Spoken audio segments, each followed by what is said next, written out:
Plastic surgery जो है वो बेसिकली आपकी फॉर्म की सर्जरी का नाम है। ऐसी कौन-कौन सी कंडीशंस हैं जो कि अब प्रोसीजर के बाद जिनको फिक्स किया जा सकता है, जो कि आज से 5 या 10 साल पहले नामुमकिन था?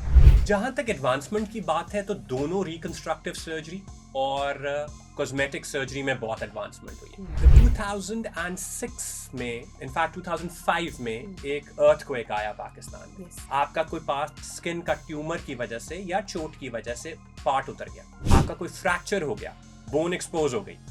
किसी जमाने में टांग काट दी जाती थी कि कई दफा टिकटॉक पर यूट्यूब पे Yes. आप देखते हैं कि जी एक सर्जन ने फलाना कर दिया, तो जी। हमने वहां से पिक करना शुरू किया कि यार इस सर्जन से जाके सीखना चाहिए कि जो Correct. ये कर रहा है वो कैसे कर रहा है। और मुझे लगता है कि इससे ज़्यादा सैटिस्फाइंग फीलिंग नहीं होती किसी सर्जन के लिए कि एक बच्चा जो कि पैदा हुआ था विद अ डिफेक्ट और वो एक नॉर्मल लाइफ गुजार रहा है जस्ट बिकॉज कुछ लोगों ने इस फील्ड को एज एन एक्सपर्टीज लिया और बहुत मेहनत की। हमारी ऑडियंस के लिए प्लास्टिक सर्जरी क्या है और एस्थेटिक फ़र्क क्या है?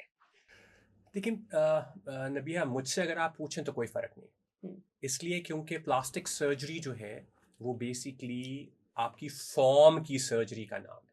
फॉर्म से मुराद ये है कि आपके head to toe skin soft tissue bone जो आपके स्ट्रक्चर को बनाता है, इंटरनल ऑर्गन्स होते हैं, उनका ट्रीटमेंट हार्ट स्पेशलिस्ट करता है, लंग स्पेशलिस्ट करता है, लिवर जनरल सर्जन वो करते हैं। लेकिन जो बज़ाहिर फॉर्म है उसमें कोई प्रॉब्लम आ जाए हुँ, एक्सीडेंट की वजह से, ओके। बर्न की वजह से, हुँ, किसी ट्रॉमा की वजह से, इंडस्ट्रियल इशू की वजह से या मौरूसी तौर पर पैदाइशी तौर पर बच्चे पैदा होते हैं, क्लेफ्ट होता है, लिप कटे हुए होते हैं, तालू कटे हुए होते हैं और बहुत सारे प्रॉब्लम करेक्ट, होते हैं, उंगलियां जुड़ी हुई होती हैं, ठीक, हाथ होते ही नहीं है। ठीक। तो ये सब चीज़ें प्लास्टिक सर्जरी में आती हैं। डॉक्टर साहब ये सारे जिन कंडीशंस का आपने ज़िक्र किया और इसके अलावा मैं चाहूँगी हमारे देखने वाले जिनको शायद इनके नॉलेज में नहीं होगा, ऐसे कौन-कौन से कंडीशंस हैं जो कि अब प्रोसीजर के बाद जिनको फिक्स किया जा सकता है, जो कि आज से 5 या 10 साल पहले नामुमकिन था? नबिया मैं पहले उसी को एक्सप्लेन करता हूँ कि करेक्ट, आगे से कॉस्मेटिक सर्जरी वाला पार्ट, सो बेसिकली सारी फॉर्म का नाम प्लास्टिक सर्जरी है। ओके। उसमें से हुँ, कुछ अगर आप देखें, मैंने पहले ही कहा कि अगर किसी वजह से कोई प्रॉब्लम हो गया है पैदाइशी तौर पर या ट्रॉमा या हुँ, बर्न की वजह से, तो आप उसको रैंडमली प्लास्टिक सर्जरी या रिकंस्ट्रक्टिव सर्जरी कह दीजिए। ठीक।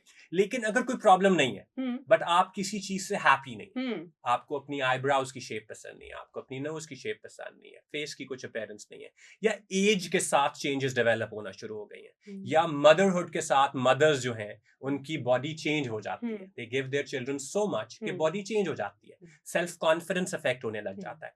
ये सब चीजें चीजें जो किसी बीमारी के पैराए में नहीं आती हुँ, लेकिन जिसकी वजह से इंसान अपनी जात से हैप्पी नहीं होता, हुँ, उनके ट्रीटमेंट को कॉस्मेटिक सर्जरी कहते हैं। वो भी ठीक। अगेन हेड टू टो है, हेयर ट्रांसप्लांट से लेकर बोटॉक्स, हुँ, थ्रेड्स एंड देन उसके बाद नॉन सर्जिकल और सर्जिकल, ये सब कॉस्मेटिक, ठीक। ये सब चीजें कॉस्मेटिक सर्जरी हैं। हुँ, जहां तक एडवांसमेंट की बात है तो दोनों रिकंस्ट्रक्टिव सर्जरी और कॉस्मेटिक सर्जरी में बहुत एडवांसमेंट हुई है। हुँ, ठीक है, ना सिर्फ दुनिया में, पाकिस्तान में भी yes. Evolution has been that way. जहां भी कंपटीशन होता है वहां एक हेल्दी एनवायरनमेंट पैदा होता है और इम्प्रूवमेंट आती ही आती है। हुँ, 2006 में इनफैक्ट 2005 में हुँ, एक अर्थक्वेक आया पाकिस्तान में। यस। ठीक है, बहुत बड़ा डिजास्टर हुँ, था, प्रॉबली हिस्ट्री का सबसे बड़ा डिजास्टर था। बट एक लिहाज say that was a miracle for plastic surgery. That was the time जब पाकिस्तान में माइक्रो सर्जरी स्टार्ट हुई। हुँ, माइक्रो सर्जरी क्या होती है? ऐसी सर्जरी जो माइक्रोस्कोप के अंडर होती है।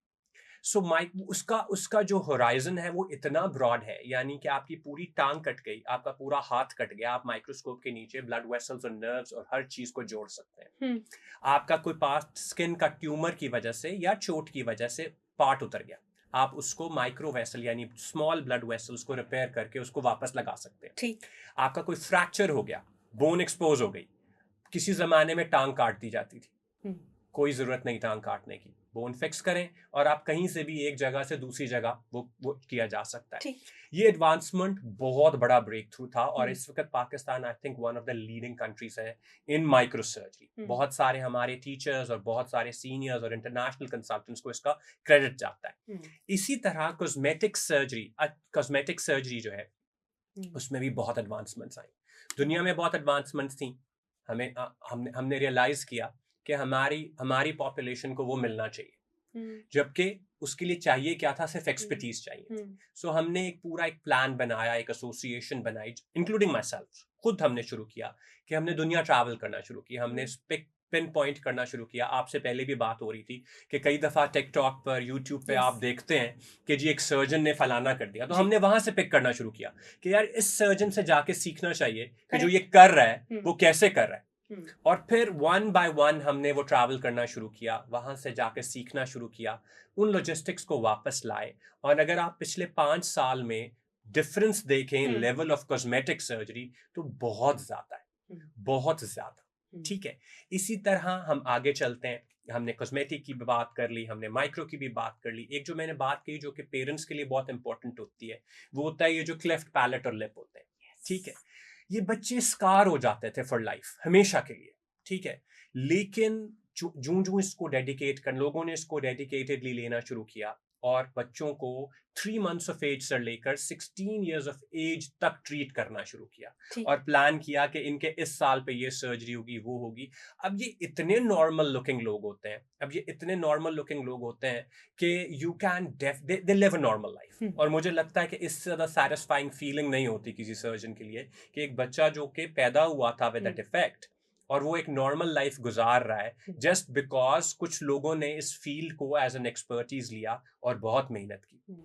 Finally, last but not the least, एक और चीज जो हमारे लिए बहुत ट्रबलसम होती है और विंटर्स आ रहे हैं तो और भी हो जाएगी, वो है Burns, cylinder Burns, fire Burns, chemical Burns. हमारे टैबूज हैं, एसिड बर्न हो जाते हैं। There is so many that is happening. Again, ये और usually women are suffering from it. बंदे बहुत कम होते हैं जो कि बर्न होते हैं, खवातीन ज्यादा बर्न होती हैं। And they used to be scarred for life. यानी बचपन में किसी पर गर्म दूध गिर गया, हमेशा के लिए निशान रह गया। जवान होने के बाद किसी का चूल्हा फट गया, हमेशा के लिए चेहरा स्कार हो गया। हमारे यहाँ सोशल टैबूज ऐसे हैं कि बच्चियों की शादियों के इश्यूज बन जाते हैं, लोगों के सोशल प्रॉब्लम्स बनना शुरू हो जाते हैं। सो उसमें इतना इम्प्रूवमेंट आया है पिछले कुछ अरसे में। मैं हम हर वक्त क्रिब करते रहते हैं, गवर्नमेंट ये नहीं करती, फलाना ये नहीं करता, पाकिस्तान में ये नहीं होता। बट अगर हम पॉजिटिविटी को देखना चाहें, मैं आपको अपनी पर्सनल एक्सपीरियंस से बता रहा हूँ कि इतना काम और इतनी रिसोर्सेज उस पर सर्व की जाती हैं और पाकिस्तान के मुख्तलिफ इलाकों में इतना ज्यादा बर्न प्रिवेंशन और ट्रीटमेंट पे काम हो रहा है और ऑल फंडेड बाय गवर्नमेंट, क्योंकि ये एक्सपेंसिव बहुत ज्यादा है कि आज ये लोग एक नॉर्मल लाइफ एक्सपेक्ट कर सकते हैं। ठीक,